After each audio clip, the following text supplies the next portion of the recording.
Well, why don't we get started? Being Monday, August 5th, 2024 at 2 p.m. is the Affordable Housing Growth and Development Trust Fund Board meeting. Please note that in accordance with Mass General Law, Chapter 30A, Section 20, the chair must inquire whether anyone is taping this meeting and to please make their presence known. Okay, seeing none. I'll do a call to order roll call. Laura Schufeld, Present. Wendy Northcross, Present. Mark Milne, Present. Andy Clyburn, Here. and Mark Ellis. Okay, thank you all. We start with if there's anybody here from the public that would like to speak relevant to the Affordable Housing Growth and Development Trust Fund meeting. So do we have anybody here who would like to speak?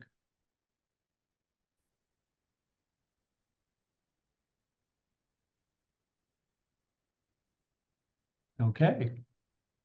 We do have some people here that normally don't participate, but none appear to be part of the commenting public. So at this point, I'll move on to topics for discussion. First topic on the agenda is trust finances and a statement of the financial position as of June 30th, 2024. And I'll ask our finance director, Mark Milne. Mark? Thank you, Mr. Chairman. So in your packet that was distributed by our trust administrator, we provided you with a statement of financial position at the close of fiscal year 2024, which was on June 30th, 2024. And the balances that we have available in the Economic and Affordable Housing Growth and Development Trust Fund are broken into three categories. The first category being economic development. We have an available balance of $98,779.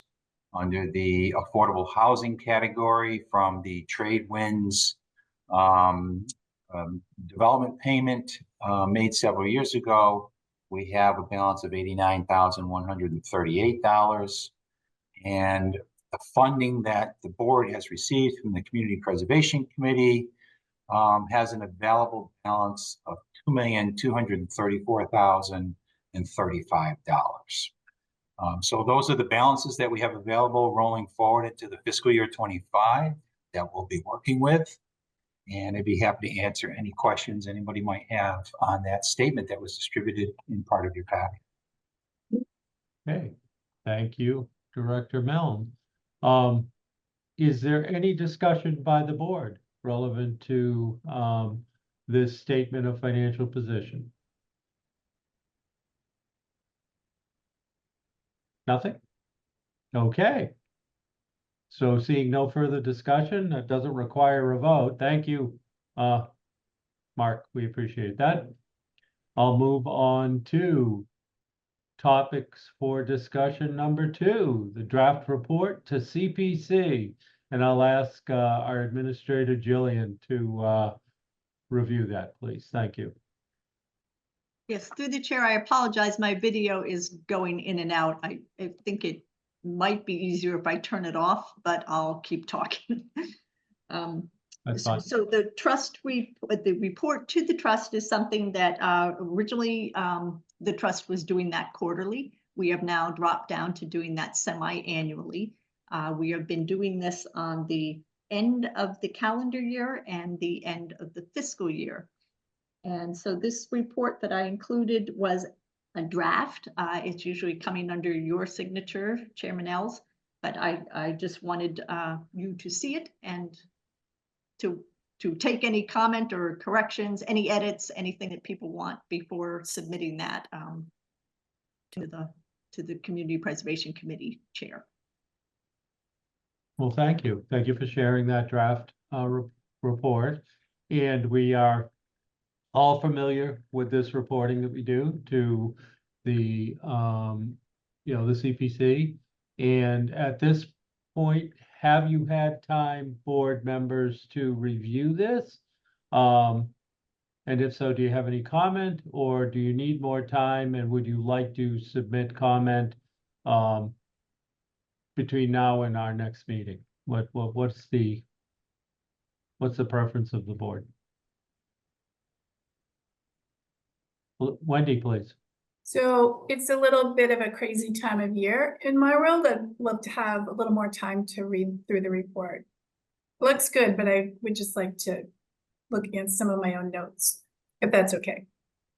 Okay, thank you. Laura? Yeah, I had the same comment. I've skimmed it, but I haven't read it in detail to make any comments. So I'd like a little bit more time, just till next meeting. Yep, okay. So at this point, Jillian, is there a time requirement on us that we are not, we are not stating yet? Typically, we were trying to do this at the end of the fiscal year, but there's, I have not heard back anybody on the CPC asking for this at the moment, but, and I did present at their annual town meeting to give them an update. It was a very good meeting. They were very supportive of everything that the trust has been doing. And I guess I would assume that everything will be fine. I don't know if Ellen had anything else to relay from the committee, but I'm assuming they'll wait. Yeah, Ellen, if you could just let, or Jillian to Ellen, if you could let the chair of the committee know that we've asked for any draft comment between now and our next board meeting, and then following that, we'll go to a final document, and we will be coming back to the CPC to provide that document, okay? And any support from the board that the CPC desires. Be happy to do that, Mark.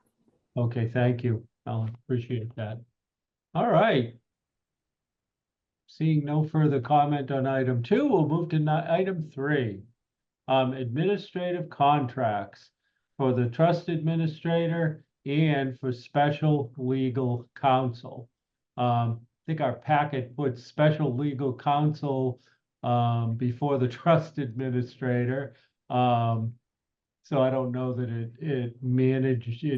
I don't know that it matters in which order. I'll go in the order of the packet.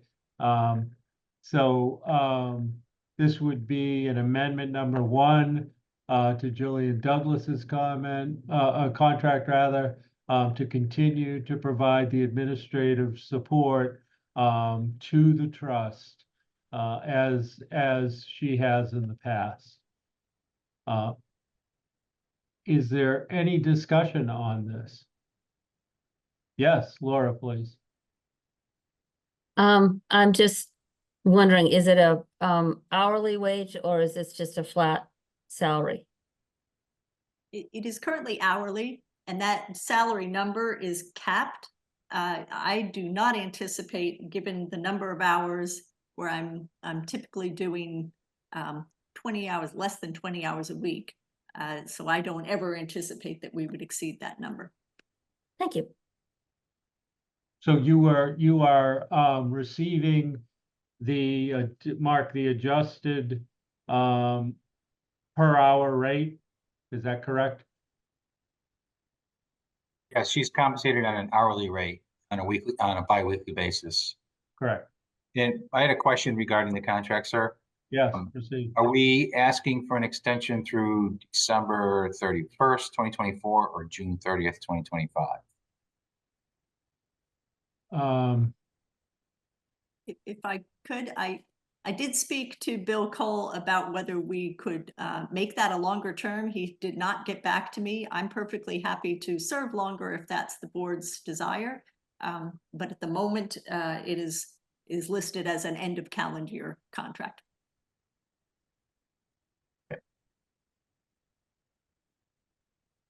Then I'd suggest we can revisit that in December to continue. If I might also, Laura at one point had talked about having more input in sort of direction and things, maybe evaluation type stuff.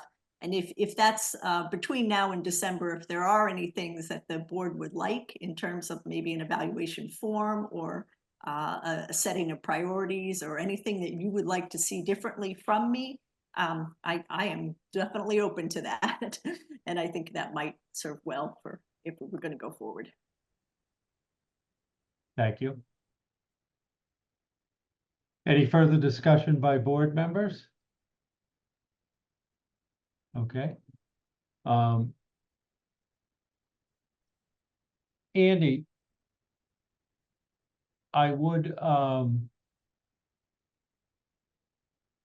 ask that you coordinate with planning and development because they, in a sense, coordinate with our administrator to the trust and to be prepared as this contract will expire at the end of the calendar year, to make recommendations relevant to, all aspects of the contract and including, I don't know that we have referred this to our special legal counsel, but certainly if that's something as part of this process that the board would like to do as we move into the next contract, if you could administer this, that would be appreciated and bring that back to the board. Yes, sir. No problem. Okay. All right. Now, I don't believe this requires a vote, if I'm correct. Go ahead, Jillian.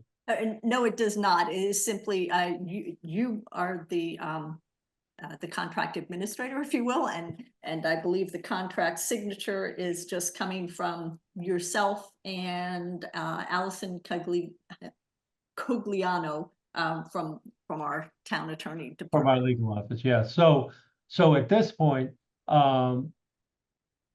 what is the trust's desire? I would like to proceed with this through the end of the calendar year. And I would like it to, I would like, in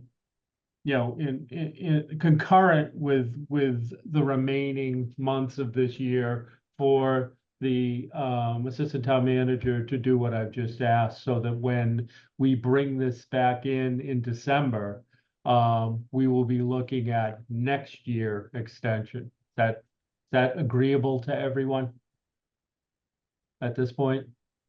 Yes, sir. Any comment by board members?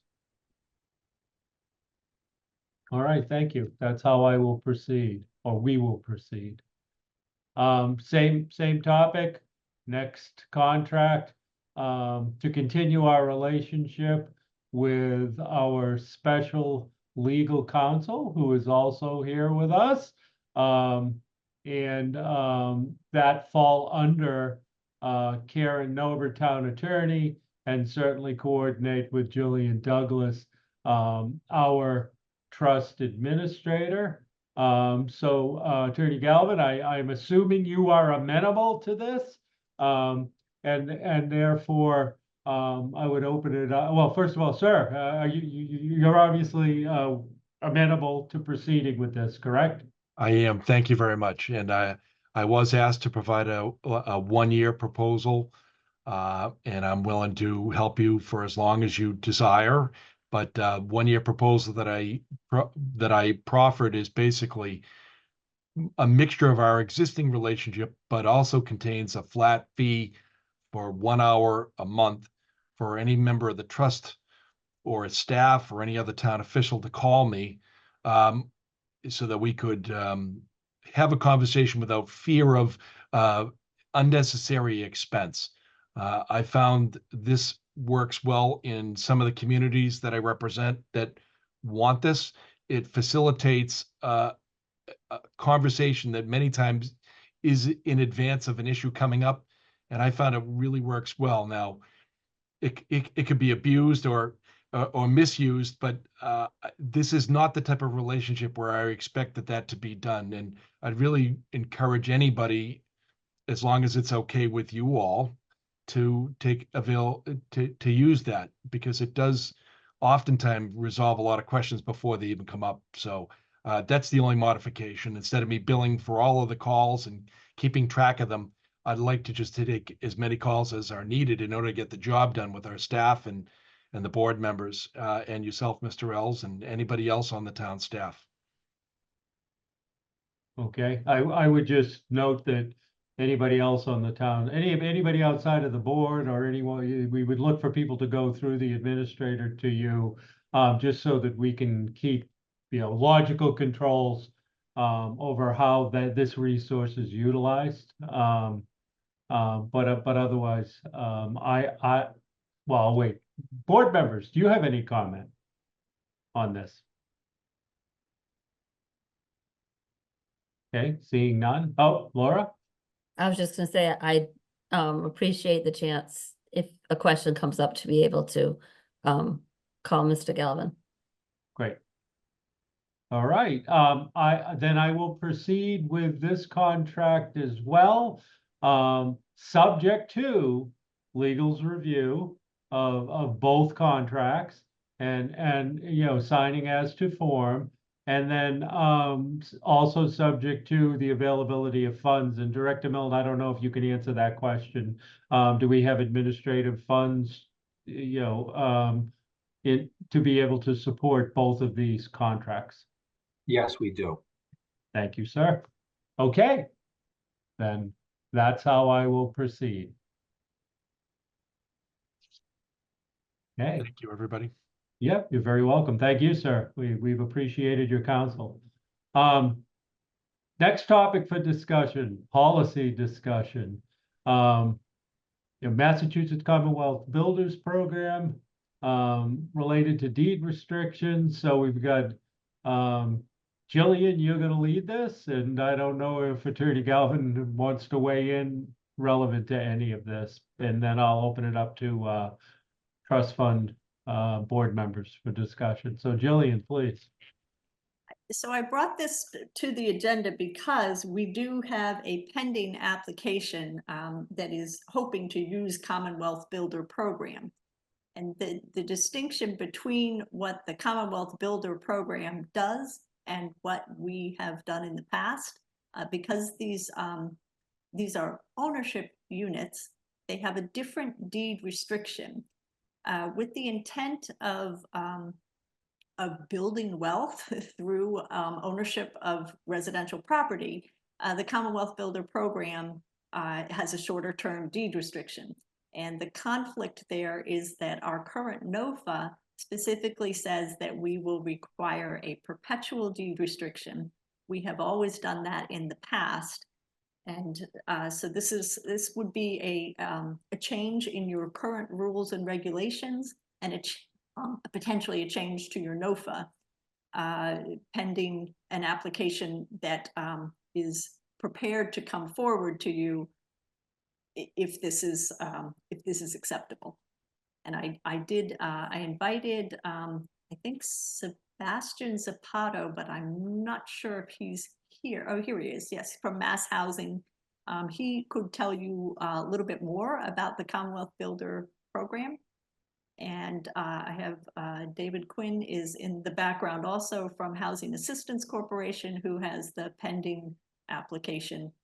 If it were acceptable, they would proceed with an application. All right, so I'll recognize both in a minute. I just want to give Attorney Galvin any thoughts on how the board might want to consider this policy discussion, sir? Yes, I think first and foremost, it would require a rules change. I'm very supportive of this because it's just another tool in the toolbox for the Affordable Housing Trust to be able to create affordable housing. Now, there are some limitations, and I'm expecting you're going to hear a little bit about that from Mr. Zapata and Mr. Quinn, but the restriction term is 30 years, which is a really long time. There are appreciation allowances of 5% annually, but it is intended to allow people that earn moderate income, somewhere between 70% and 120% of area median income, to actually grow their money in an investment of a restricted property. And there are some resale price restrictions for the first 15 years of the term, And then there are different, well, they're less restricted or unrestricted almost during the second 15 years of the term. But and there are some by right transfers to family members. It really is a very innovative product that and the type of housing that we see even more frequently now than ever, because someone might make a little bit more than the low income standard, but not have any money to be able to buy a house. And this is a perfect tool that allows that to happen if the board feels like this is the direction it wants to go. But it is limited to 30 years. Okay, thank you. I was going to recognize Mr. Zapata, but well, I had a board member with a hand up. So Laura, did you wish to say something before I proceed? Yeah, I just, and it's, it could wait, but I just wanted to remind everyone that our funds, or the majority of our funds are CPA funds, and the use of CPA funds for an interest in real estate require perpetual restrictions. So the two, you know, I'm sure Mrs. Zapata can talk about, you can't combine the two. You could do something else, but anyway, we'll get his take on it. Thanks. Okay, thank you very much. Hello, Mrs. Zapata. Charles, members of the Yes, sir. board, good afternoon. My name is Sebastian Zapata. I work as an originator at Mass Housing. Happy to take any questions folks might have. I have a few slides just to maybe orient the group at large a little bit more to the Commonwealth Builder program. If folks would find that helpful, happy to run through. It's 5 slides, so fairly quickly in terms of overall presentation, and then we can get into any specific questions folks have regarding maybe perhaps more specifically the deed restriction, but any questions in terms of the program overall. So I'll share my screen if possible. I'm assuming folks can see this and hear me. Not yet. Do we need to allow him to share a screen? Who's got control of the Zoom here? I already gave him permissions to share, so you should be able to share your screen. Oh, okay, great. Thank you, Sarah. Oh, here it comes. Thank There we you. go. You know, you'd think I'd be able to figure this out going on almost 4 years now, but here we are nonetheless. So again, you know, good afternoon, Charles, members of the board. In terms of Commonwealth Builder, just this slide right here is just really kind of the origins of CWB. So it started back in 2019. There were conversations held between the Massachusetts Black and Latino Legislative Caucus and the Governor's Administration to create a new fund, really to do 2 things.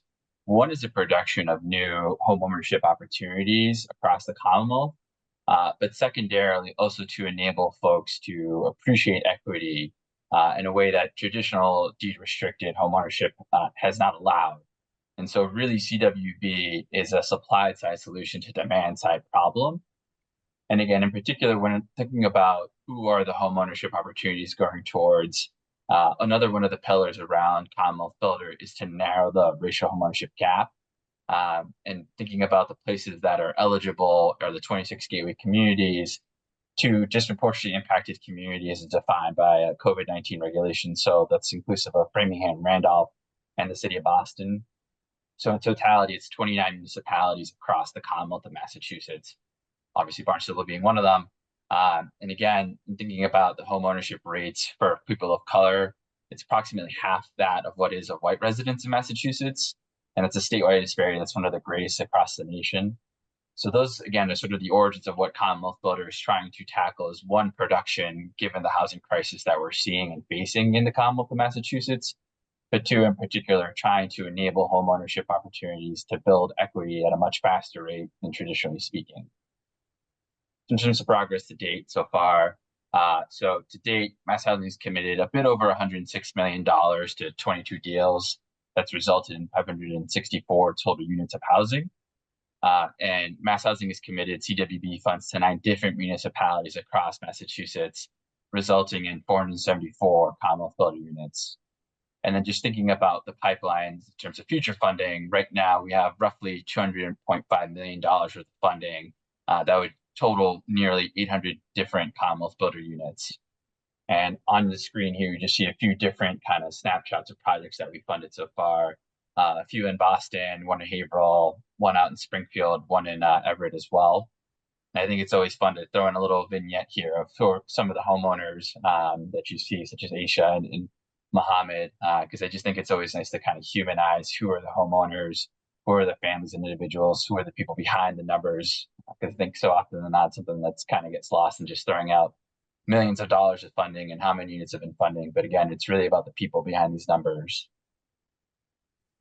In terms of the evolution of our guidelines, so as I mentioned, this program launched back in 2019, and pretty quickly the world changed after that in 2020, and we've kind of been trying to be responsive as possible to just the market realities that we're seeing developers, localities, homeowners face. So in July of last year, we updated our guidelines, and 3 big updates that I want to flag for the folks on this call today and those watching or potentially watching down the road. The first being around when our funds are eligible to be drawn upon. And so previously to our guideline change, our funds came in at the time of unit sales, but just given the high interest rate environment, we allowed our funds, we had the discussion and we decided that 90% of our funds would be available to draw on during the time of construction, which helps in a pro forma sense when thinking about the total amount needed in a construction loan, as well as the construction loan interest that compounds over time. So it helps out in that aspect. And we created 2 additional kind of funding levers within Commonwealth Builder. The first being what we call our Market Anticipation Contingency Fund. And these funds are additive to our formula funds, which typically are $250,000 of subsidy per unit for those units that range per household as 70 to 100% of AMI, and $150,000 per unit for homeownership units targeting those households at 110, 120% of AMI. And so in terms of when the unit sales are actually set, we do that at the time of commitment and once again, time of fund closing. And we are beholden to the previously DHCD, now EOHLC, Executive Office of Housing and Rural Communities, the price tool that they use to ensure that the max price sale that a homeownership project is carrying is no greater than what 30% of that household could afford to put towards housing. And so it's interesting because although you're not going to sell the units until a year, 2 years time down the road, we have to set them to today, understanding that some of these different factors in the HLC price tool are volatile, such as interest rate and AMIs.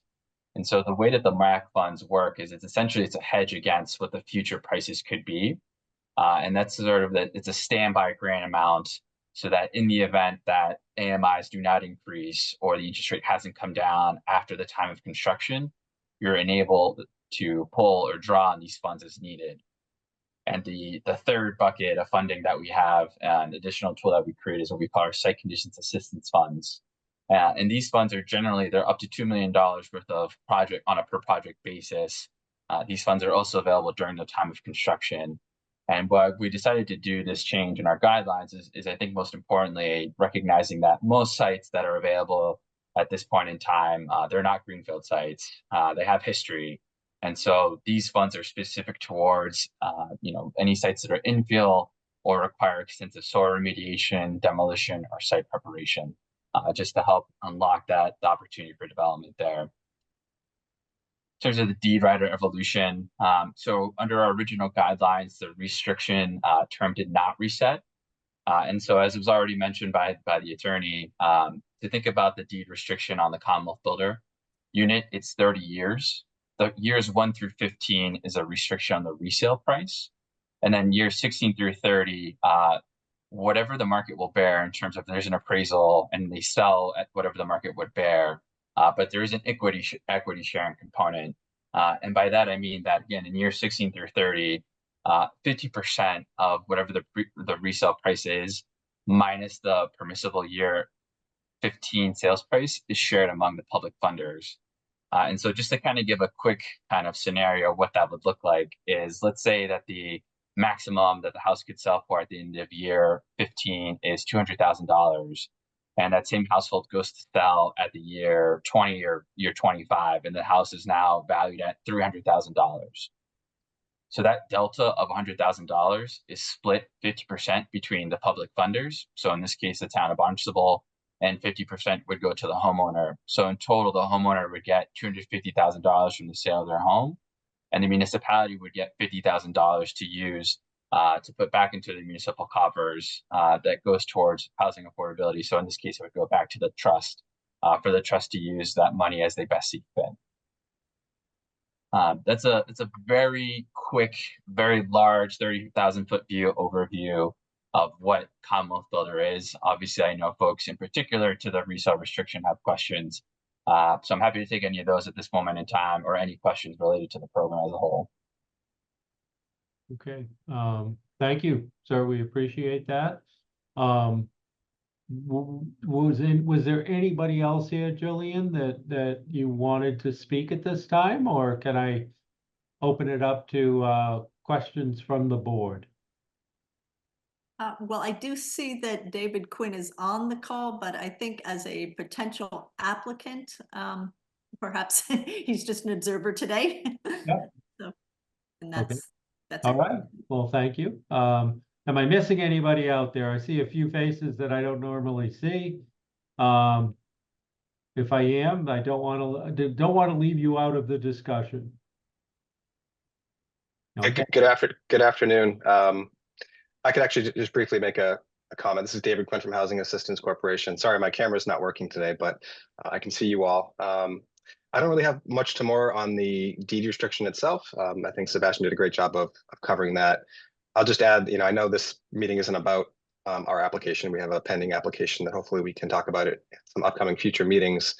But this is a program that we've been really interested in trying to find a location for to do a project for a long time. Over the last couple of years, we've had a number of different attempts to purchase sites in the Hyannis area to identify a location that would work well for the Commonwealth Builder program. So we're really excited to have identified and have under agreement the site on Stevens North Street. So we think this is a great opportunity. It's a very unique program, both in terms of the affordability restriction and its ability to provide home ownership to populations that don't have an option on the open market. And then also just the project itself in terms of revitalizing that corner of town. So I know we'll get into it a lot more if our application actually comes before the board, but I just wanted to mention we're working really closely with Sebastian at Mass Housing on our application that's pending before Mass Housing.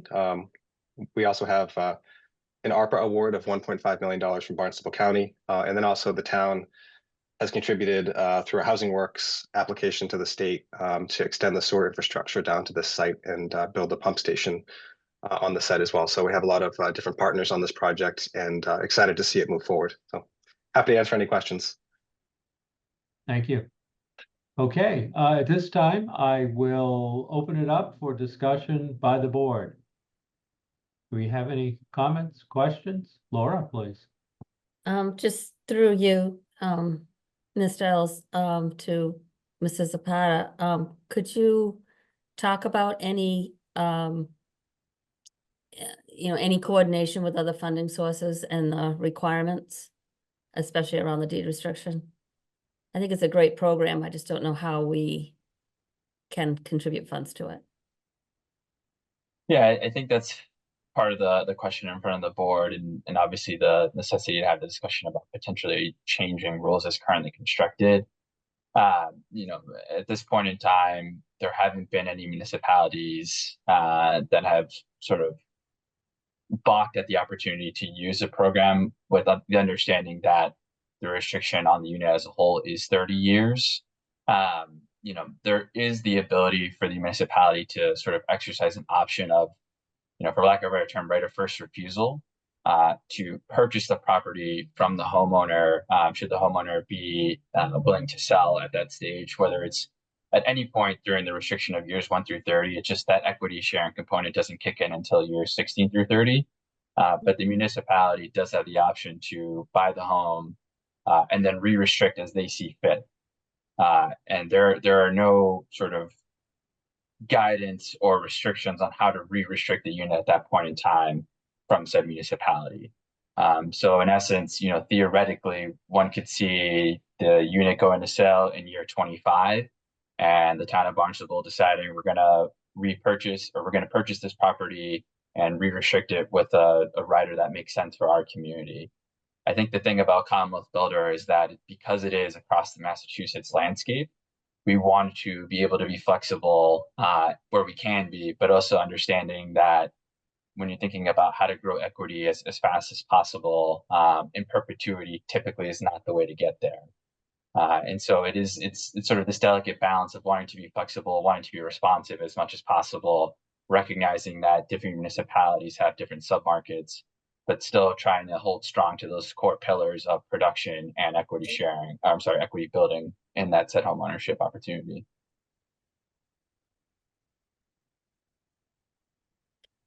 Okay. So in the case of conflicting restrictions, because it's not just our rules, it's CPA rules. If to use Commonwealth Builders trumps, basically. Correct, because it would be our Yeah. rider on the units. Okay, thank you. Okay, yeah, other questions? I have a couple, if just, so first of all, an easy one, can you share your, PowerPoint with Jillian so we can have it? Of Thank you. course, I'm happy to do so. That was easy. In your presentation, you discussed the fact that other municipalities aren't typically doing this, so there's another entity. Are there any trusts similar to ours? I know that these sorts of trusts exist throughout the Commonwealth. Are there any other examples that we might be able to go to and look at as to how they, either in the past or contemplating in the future, are participating with you? Yeah, I can absolutely follow up with a list provided to Jillian of all the different municipalities that have a project in them that have committed funds at this point. Okay. Happy to do that. Yeah, do you have contact information too for Jillian? That's something you could share, or? Absolutely, I can provide the contact info for sort of the counterpart to Jillian at that municipality. Great, thank you. And then this one's to Mark Milne. Mark, we do at times have other revenues than CPC. And so those CPC, regardless of how the two, with the CWB and the CPC might, relate to being able to use under the CWB. We do at times have other revenues, and we are actually anticipating some other revenues, if I'm not incorrect, coming in the future, from a identified source already. And so, as you look at, Mark, how we structure the opportunity to do this, if the board believes this is a policy they want to continue to look at, develop, and even proceed with, that's something we can track it's pretty straightforward, correct? Yes, that's correct. And as you mentioned, we do anticipate, in fact, in fiscal year 25 to start receiving funding from other non-CPA forces that we could theoretically take advantage of this program using that funding source, because it doesn't have that restriction. Same CPA funds. Great. Okay. So now I'll go back to you, Mr. Zapata, if can you kind of, I'm unfamiliar with this program, so past or future. So can you describe to me the sorts of, beyond the first right of refusal and what might result from that, what sort of financial participation might a trust like this be looking at, and how would that work? It's a great question. So what we require as part of our application process is what we call a quote unquote local contribution, which can either be monetary or non-monetary. So, sometimes the trust provides CPA dollars. As of late, municipalities are trying to think through how to use ARPA dollars that, kind of use it or lose it. But regardless, the municipality could either choose to kick in some X amount of dollars to the project, or they could provide what's called a non-monetary contribution. So something as simple as waiving an impact fee, a sidewalk fee, a permit fee.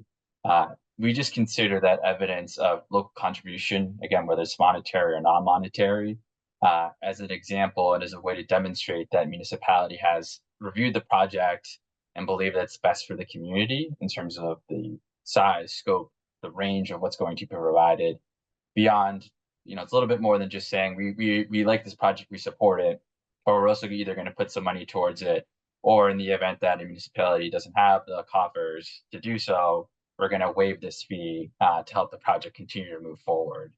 And so typically speaking, kind of going back to your previous question about, funding sources that have been seen, we try to have these conversations early and often with municipalities, with the development team, to just ensure that there is no real kind of rub, if you will, with funding sources. Obviously, again, that's part of the process that we're here for today, is to try to understand what's the best potential path forward for the trust. And Mass Housing is clearly willing to be a partner in any conversation. So I have a more difficult question, and then Laura, I'll jump to you.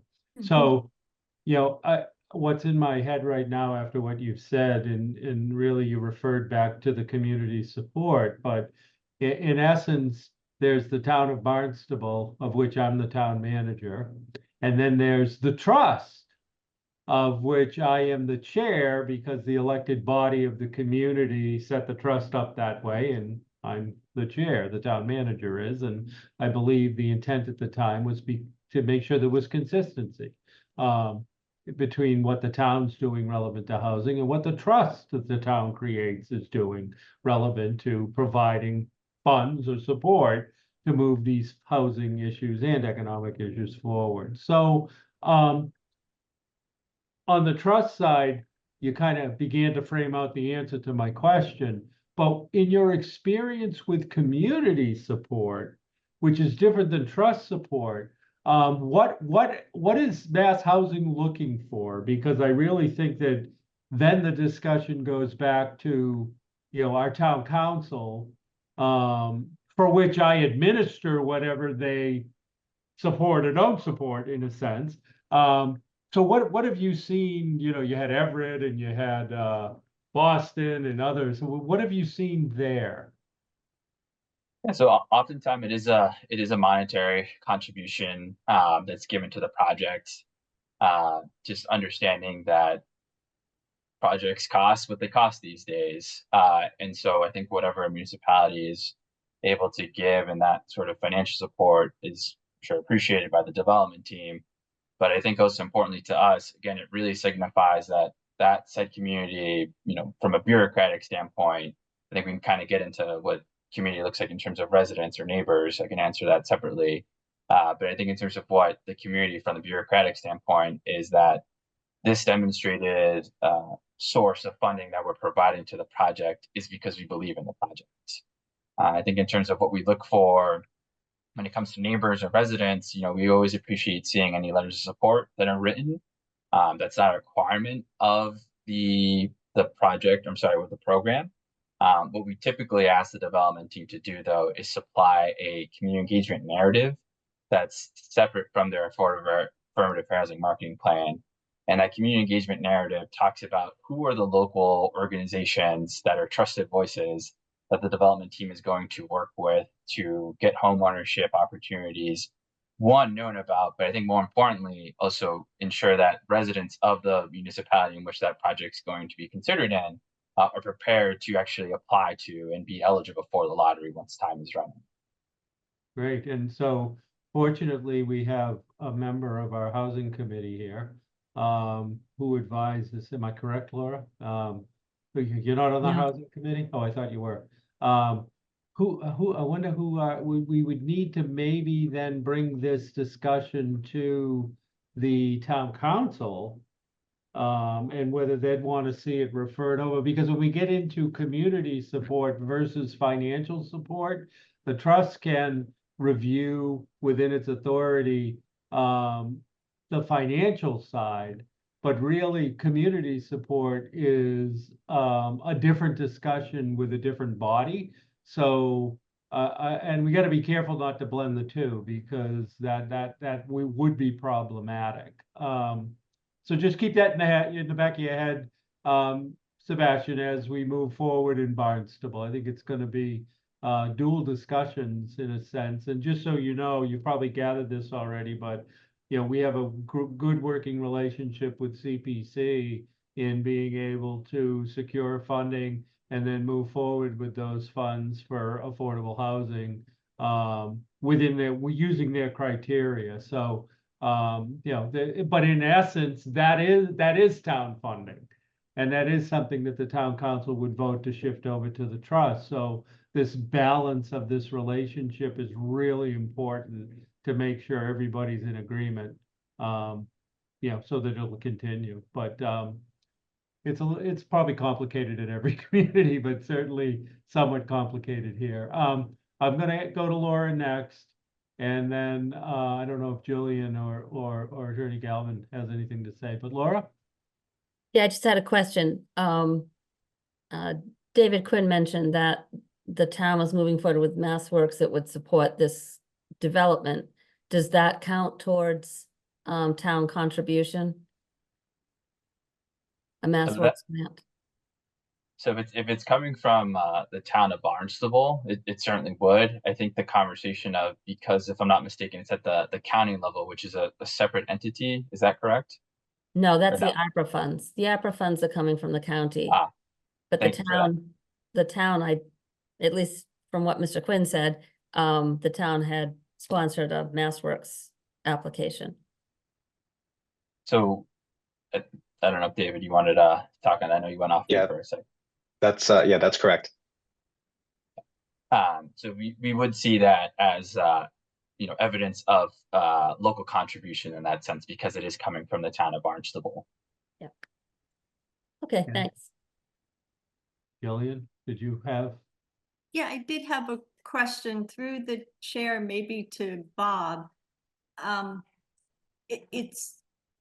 when I go back and I look at our NOFA and our rules, the requirement for a perpetual deed restriction, I think maybe the perspective is that the right of first refusal is the deed restriction as opposed to the actual affordability. And I don't know, I'm phrasing this sort of as a theoretical, as that, is it possible that could be considered the permanent deed restriction, and that might have a value and be worth some funding?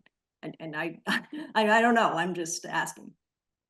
I think the right of first refusal is potentially a good option, but if you receive some funds you get credit for, you're not getting dollar for dollar. So that's my only concern there. But I don't know why we couldn't have them apply for this type of a program and then add our own supplementary funding under one of our approved programs. And I'd like to probably talk to General Counsel for Mass Housing to make sure that that wouldn't be offensive to their loan program, because if we were going to provide some supplemental funding for a moderate income housing unit, what's to be repaid to the state and maybe incidentally given to the town would not be inconsistent with something that we might do and independently restrict. So I'd like to have a conversation with Council for Mass Housing or Sebastian or Mr. Quinn to see whether we could run something that is not inconsistent with state law. Okay, I don't know if anybody else has questions, but relevant to what you just said, Bob. So Mr. Quinn would be a proponent of a project. So we would have that discussion when they come before us to make a request, is not as part of establishment of a policy? Is that what you're suggesting? Well, again, I think the right of first refusal, we've accepted them in other communities that I represent. So it kind of gives us the control over the property. I've styled them both as a right of first refusal, which means when the seller goes to sell, they have to offer it to the Affordable Housing Trust, and as a purchase option, which is a little bit more definitive. It means that if you want to sell, you have to offer it first to us before you sell it to anybody else. They're slightly different from one another. Those are clearly restrictions under which we could reclaim our funds and probably be okay.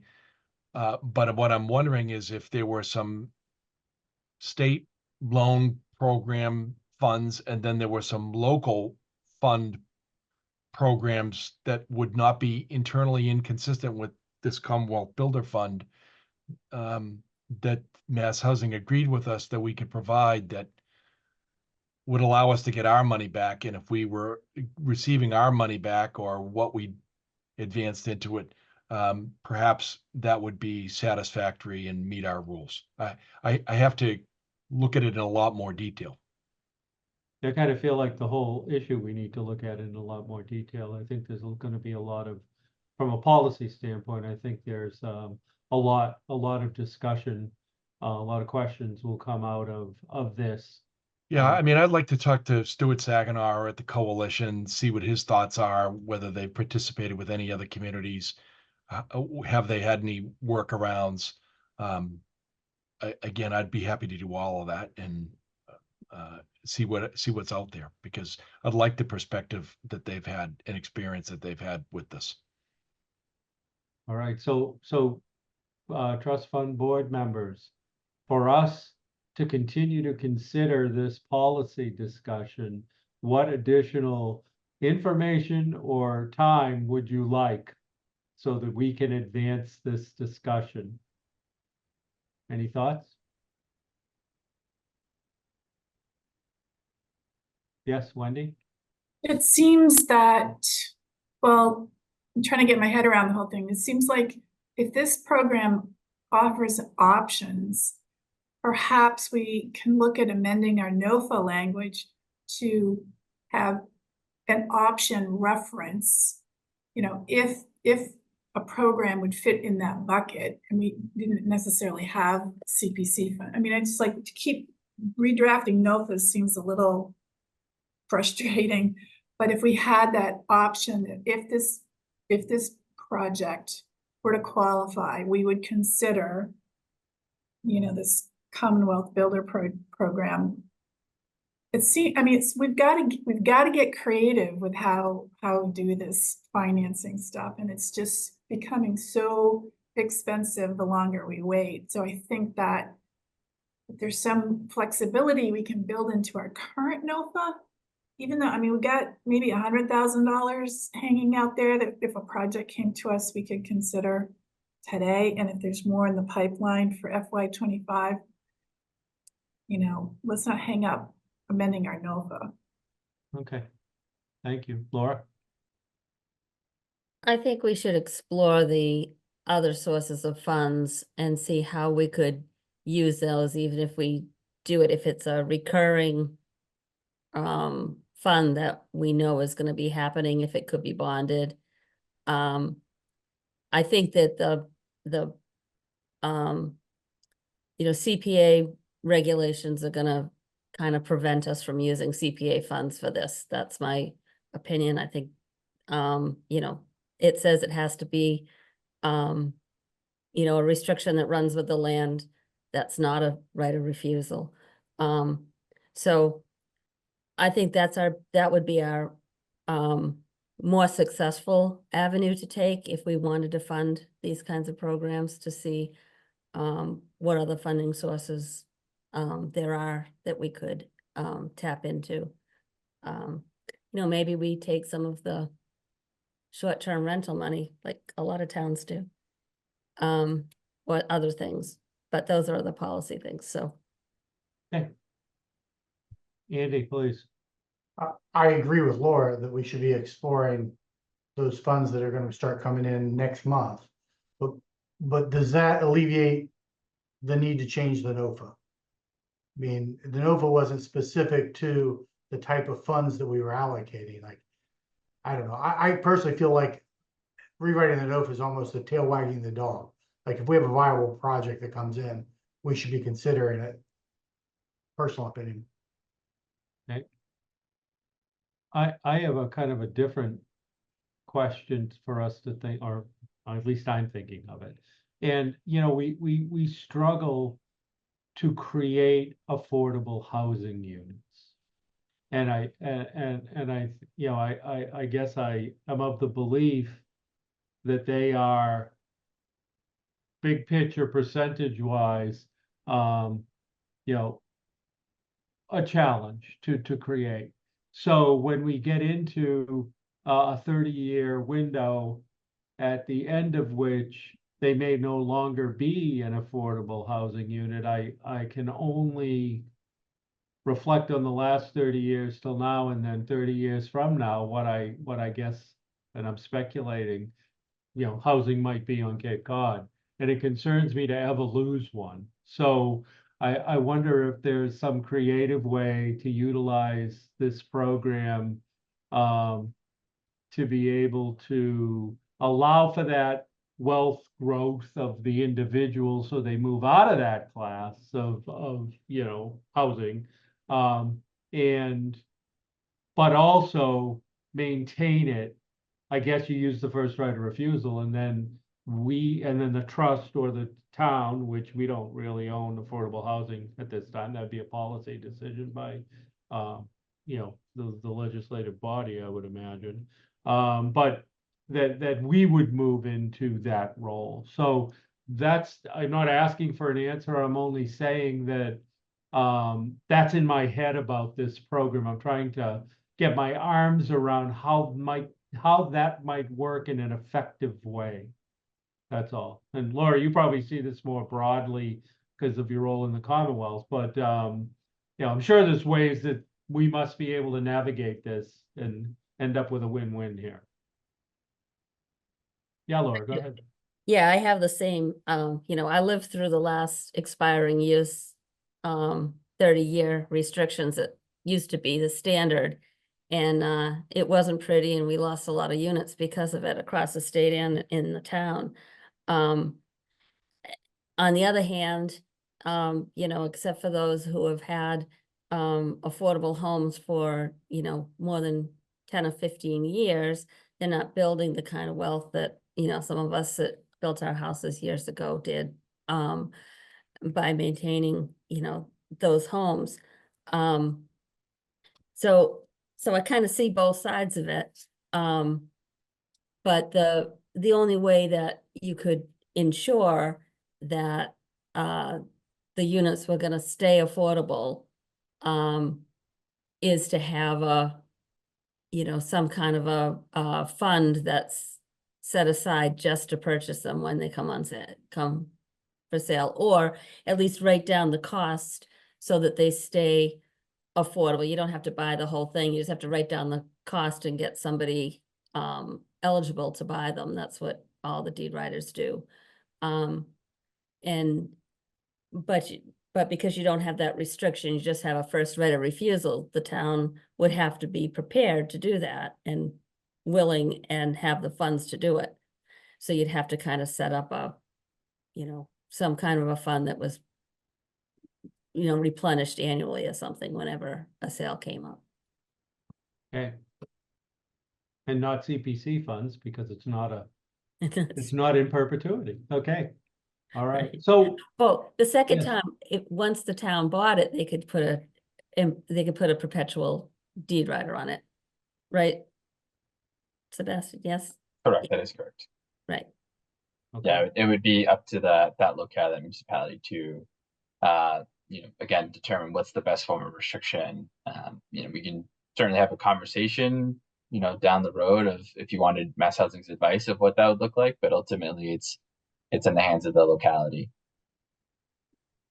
All right. I'd very much like to see, Jillian, once you receive these other well, once Sebastian shares with you some of the other examples and then you and Attorney Galvin talk, I'd very much like to kind of see draft concept here that we might consider to get us to a point where, we might participate in this, but on the other hand, we don't erode that inventory of affordable housing. So that's what I'm wrestling with. So that's just me. I mean, certainly there are other board members here. Yes, Wendy. So do we have a pipeline of when our deed restrictions might be expiring? You know, if there's a 30-year window on some, do we know what that pipeline is for Barnstable? The answer. Go ahead, Laura, please. Do you know the answer? Yes, we have a detailed SHI as we know, that isn't all that accurate, but the expiration dates are accurate. So you could essentially forecast what's coming due when and try to build a fund that would perhaps meet some percentage of that need.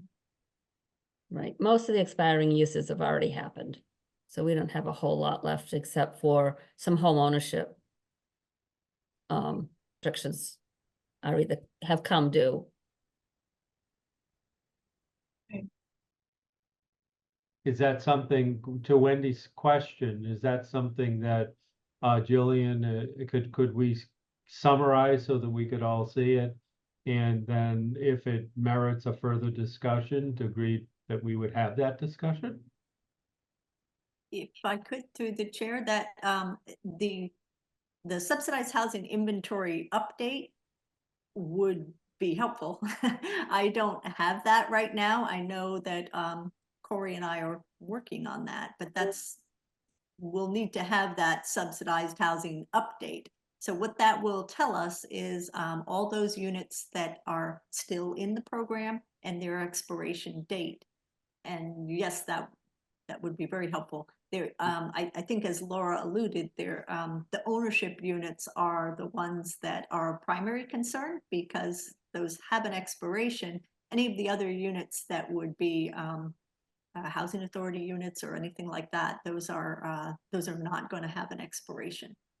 So that's yes, and I'd like to get you that as quickly as I can. So I'll keep working on that. Okay.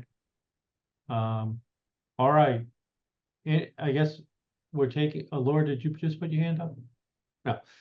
I guess we're taking this under advisement at this point, but knowing that we at least have a potential pending request coming to us, I think it would be helpful. Mark, would you be able to project what sort of funds might not be CPC that might be the basis for consideration of, from a financial standpoint, the viability of this particular program? And then as we better understand that, either now or in the future, to consider that when we're looking at a policy we might want to put in place for the trust fund to consider. That's something you could do? Yes, we can prepare that for the next board meeting. Okay, great. Thank you. Look, All right, any further discussion on this? Seeing none. Jillian, you've got kind of the summary of what, there's a lot of to-dos here. Sebastian, I assume you're out there for us as a resource, and Absolutely. we'll be calling upon you, sir. I greatly appreciate you participating. No, of course, I'm certainly happy to be a resource however possible. In particular, Attorney Galvin, I know you had a few questions you might want to connect about offline. And Jillian, of course, I'll follow up with the PowerPoint and those contacts across different municipalities so far that have funded different CWB projects. And then we can just, go from there and continue to have discussions as needed. But I do appreciate everyone's time and the ability to just come and speak a little bit more and tout Commonwealth Builder for as much as I could. So thank you. No, we appreciate you being here. Thank you. Thank you, Sebastian. Okay. well, I'll stop there with, topic number 4. We'll move into topic 5, staff updates. Jillian, or I think James and Corey are both out there as well. So but I'll let Jillian lead, please. Sure, I'll start. I did attend the virtual meeting on the 18th of July. That's the new subcommittee of the town council to review housing policy, housing strategies, things like that. And the meeting got off to a good start. Currently, Rick Presbury is the new chair of that. So I'm gonna, and Laura is my primary connection with that. So I'm going to be in close touch with her, and hopefully we can move forward. What's the name of that committee, Jillian, again? It's I'm sorry. very long. Let's see. That's the one that I was thinking, Laura, that you were participating on. And I am. Yes, that's what I participating. thought. Okay, It's, okay. it's the ad hoc committee to assess and recommend strategies on housing or something like that. Okay, got it. It's this That's long. good. That Jillian, next time you can tell. I'm gonna have it all written out. Thank you, Laura. Okay, So then let's see, the only other was just to keep you apprised that, Hack's application, we did receive that, and I've looked through it. It is complete, but as we're just discussing, it may not be applicable to something we could fund at the moment. So that is pending. The other application that I have received but have not reviewed for completeness is from the Barrows, owners of Spartan Cleaners property at 252 Barnstable Road. So I will be coming back to you to let you know if that is a complete project or not, or a complete application. They currently are proposing 46 rental units, various size, studio 1s and 2 beds. And so their request may need a little tweaking. And let's see, what else? I don't know how many people have gone by Yarmouth Road, the Linnell Landing project, but boy, is that looking wonderful. It's coming along very well. And almost, well, I shouldn't say almost. It's a bit of ways, but it's now got siding on it, which makes it look a lot more progressed. So I guess that's all I have at the moment, but if anybody has questions about projects or anything like that, please feel free. James, you have anything for us, or are you good, sir? Just that I appreciate you guys' support of Jillian's contract. She's been invaluable to the department and helping with all things housing. So I very much appreciate that. And Jillian, I'll be working with you. The planning board has actually asked. They were very impressed by Jillian's presentation at the CPC, and so they asked if she would be willing to present to them as well. They're in the fact-finding stage of just understanding the whole housing dynamic. So they felt that her presentation was extraordinary and was hoping to have her in at some point soon. That's all. Thank you. Okay. Before we move on, Attorney Galvin, any observations for us, or are you good at this point, sir? I'm good. I've actually taken the time when we're on the conversations to actually begin the conversations. I've reached out already to the coalition, and I'll certainly take Sebastian Zapata up on his ability to communicate with me, and we'll see what we can work out. All right. Thank you. Any questions by the board of staff? All right, seeing none. Matters not reasonably anticipated by the chair? None. Any board members, anything not anticipated here? Okay, seeing none. Approval of the minutes from 7/1/24. Have you had time to review the minutes? Laura? I'd move to approve. Okay, I have a first. Do I have a second? Second. Second, okay. Thank you. Do we have any discussion by the board? Seeing none. I'll move to a roll call vote. Laura Schufeld, Yes. Wendy Northcross, Yes, Mark Milne, Yes.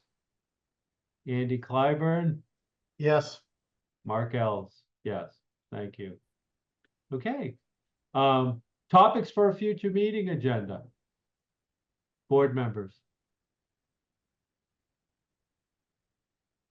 I think we're circling back with this policy discussion, certainly. I think Mark summarizing for us under the affordable, well, actually all three categories. I mean, affordable housing CPC, affordable housing other, and then economic development. I know you just did that in your financial report, but I think that would be a worthwhile, overview by you in the future if you could. Sure, and we could also, we can add to the next agenda the future anticipated funding sources for the committee. Great. Thank you. Yes, Laura, please. Maybe a summary of the housing bond bill, both funding and policy that just passed, because there's things that passed and things that didn't pass that affect us. So Would it be of value to invite somebody in, Julian Sear or somebody who knows this, Laura? well, we could. I could do it. We If it's could. of value, I mean, whatever the board would like, I'm more than happy to reach out. Okay. If it's not of value, that's fine. I'm not looking to do something that isn't of value. Well, Senator Sear would be the, probably the most knowledgeable about those things that we'd be interested in. All right, I'll reach out to him, and Jillian, I will let Yeah, you. he would certainly be more knowledgeable than I. I would only be able to give you sort of a rough summary of what passed and what didn't, but his insights, I think, might be more valuable to you. I'll ask him if for the next meeting, he could participate.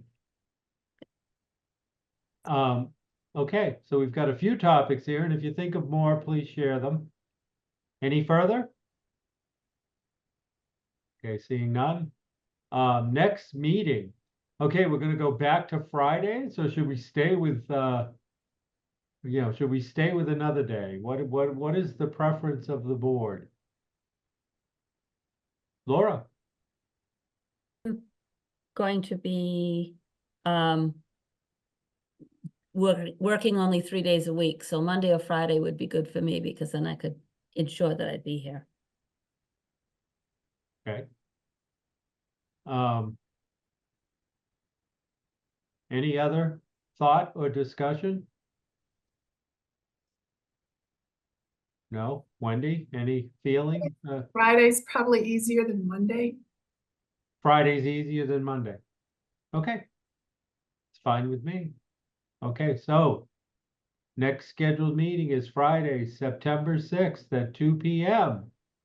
And as long as that works for everybody, we'll continue that way until we swing back around to summer season again. But maybe we'll hold with that. I guess we'll see what the pleasure of the board is at that time. Okay, great. Then at this point, do I have a motion to adjourn? So moved. Do I have a second? Second. Okay, roll call vote. Laura Schufeld, Yes. Wendy Northcross, Yes. Mark Milne, Andy Clyburn, yes. Mark Ells, yes. All right, thank you, everybody.